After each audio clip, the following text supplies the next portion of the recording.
Go away, you useless wife who can't even do chores. I sat on the floor, feeling small and insulted, while my mother-in-law stared at me angrily. We don't need you. You always look sad. You're just a burden. My sister-in-law, who never helps at home, said mean things. Wait a second, Morris. Your mom and sister are being too mean. I tried to say, but before I could finish, even my husband Mauricio looked disappointed in me.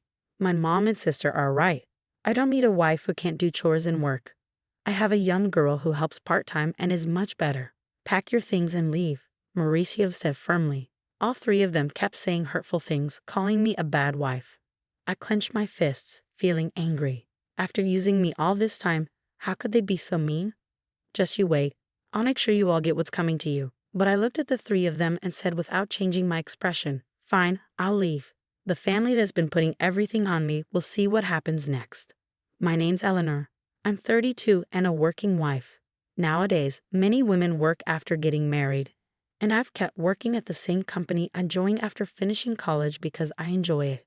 One morning, while I was getting ready for work, Mauricio asked me, "Hey Eleanor, can you handle this? Tax season is coming," and he handed me a bunch of receipts and invoices. Again, "You should handle the shop's accounting." Mauricio avoided eye contact. "You know I'm better at it, so please." I married Mauricio 5 years ago. He used to work at a restaurant where I'd sometimes go. After a few dates, we decided to get married. Now, Mauricio has his own cafe, but he leaves all the boring tasks like buying things and accounting to me. As I headed out the door, my mother-in-law said, "Eleanor, I want Chinese food tonight. Can you get the ingredients?" "No, you can do it when you get back.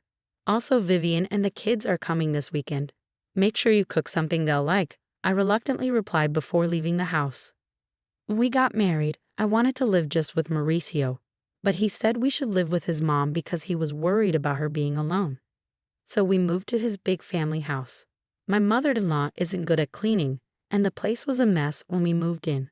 She gets money from her pension but spends most of it eating out because she doesn't like cooking. Mauricio always says that housework is a woman's job, so even though I work too, I have to do all the chores for everyone in the family. On top of that, my sister-in-law, Vivian, who moved out after getting married, often comes back home with her kids. When she's here, I have even more work to do. This morning, when I heard she's coming back this weekend, I thought, oh no, not again. And then the dreaded weekend comes.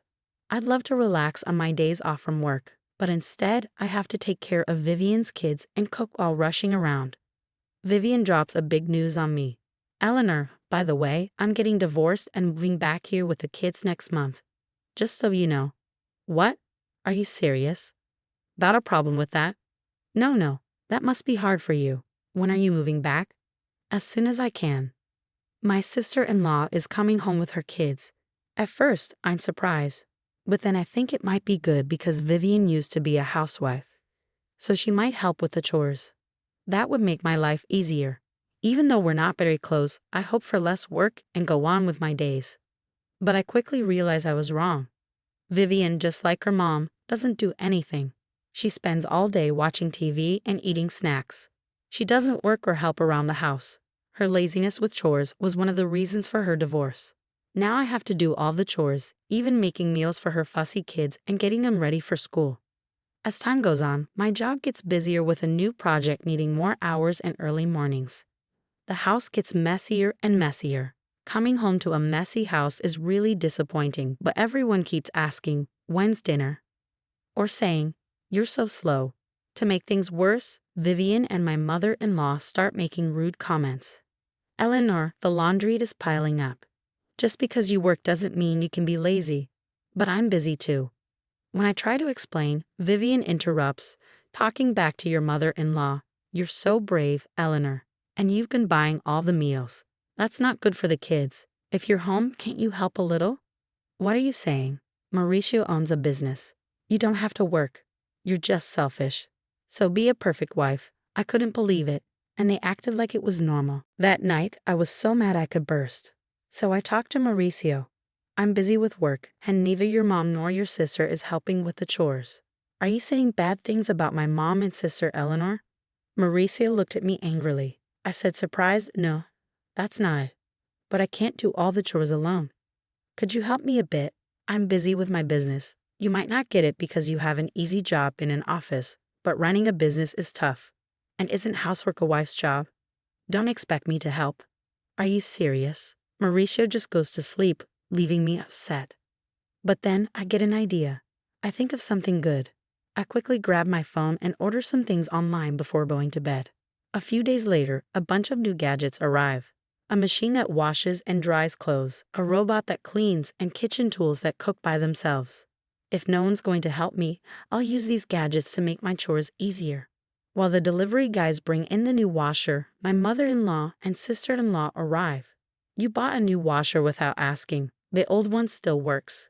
But it's old, and this will make laundry faster and easier, I argue. What's all this? A cleaning robot and cooking gadgets. Eleanor, come here. They call me to the living room, where they're sitting on the sofa, and I'm told to sit on the floor. Mauricio is there too, sitting with his mom, looking pleased. What's happening? I ask. My mother-in-law yells. What do you mean? What's happening? You spent all this money on lazy gadgets with the household money. What were you thinking? I thought it would help with chores. It's not about helping. People these days rely too much on machines, my sister-in-law adds. Exactly, Eleanor. And those are fancy items. The ones we have still work. You're just wasting money because Mauricio owns a business. She stares at me, and Mauricio agrees. But you're just making things easier for yourself. Can't you even do chores properly? I wanted to reply, look who's talking, but I stayed quiet. Finally, my mother-in-law, maybe tired of my quietness, snaps. If you can't do chores properly, you should leave. I stare at her in surprise. She stares back at me. We don't need you. Mauricio and I can manage without you. You always seem tired and unhappy. You're just a burden, my sister-in-law says like she's had enough. Hold on, Mauricio. Your mom and sister are being too mean. When I look to Mauricio for support, he looks down at me and says, they're right. I don't need a wife who can't handle chores. I look at Mauricio in shock, but he just smirks. I'm a business owner and I can spend my money however I want. I don't need a wife who spends it to make her life easier. Why would you say that? And I've been getting along with a young part-time helper. She's pretty, unlike you. Pack your things and go. Shocked by Mauricio's words, all three start criticizing me, saying I'm a bad wife. I clench my fists in anger. After using me for so long, they say this to me.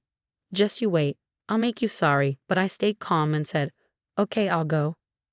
Good will be better without you, my mother-in-law said meanly, and I quietly stood up and put something on the table. Mauricio, let's get divorced. It was a form for divorce that I had prepared earlier. Tired of everything. Okay, I'll sign it. But don't regret it later. Mauricio signed the papers, and I packed my bags and moved to a temporary apartment the same day.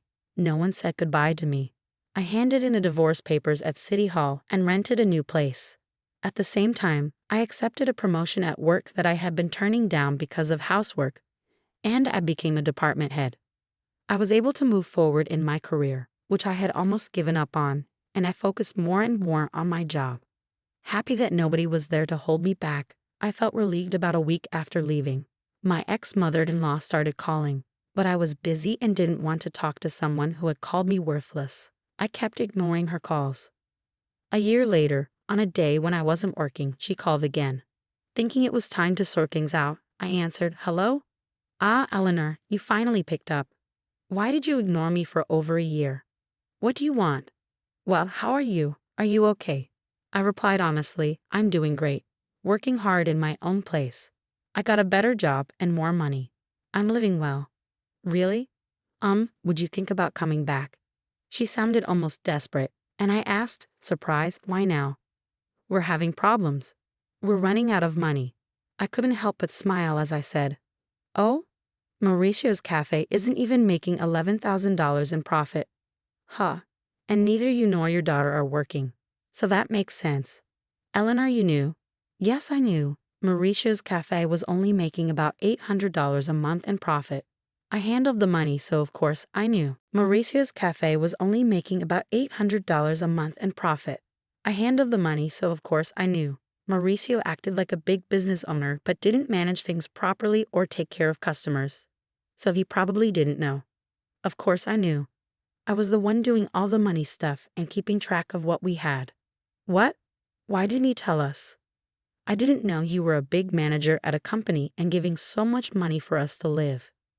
Yeah, I was giving over $3,000 every month. That's how we all managed. I was adding my money to help because I knew Mauricio's shop wasn't making much.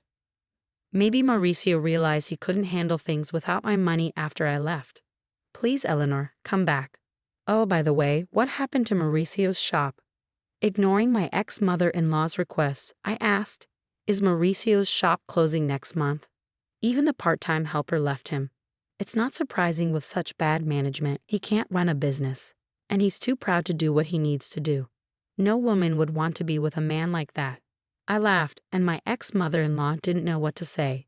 Can we finish? I'm busy, she quickly said. Also, the house has been a mess since you left. She said the house was a mess because no one was cleaning. The house was messy. Nobody was cooking, so they had to buy meals, and they couldn't even buy a new washing machine.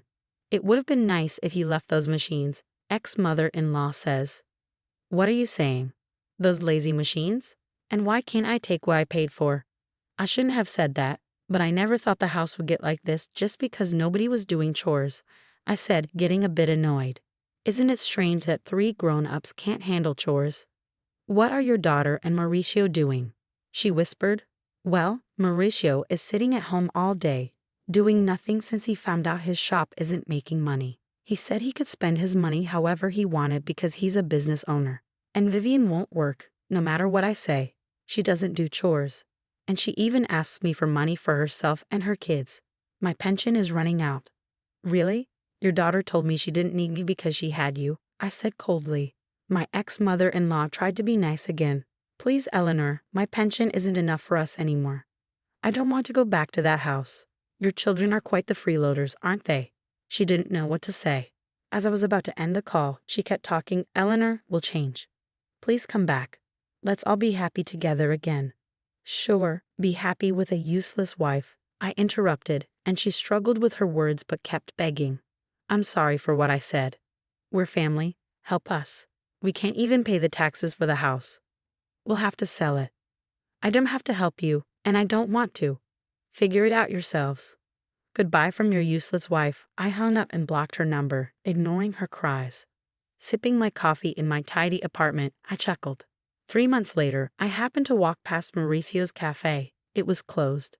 Even their house was sold. According to a neighbor I met, they sold the house and moved to a small apartment nearby. They caused trouble in the neighborhood, always fighting and making a mess. People complained a lot. They could have worked hard and taken care of their home.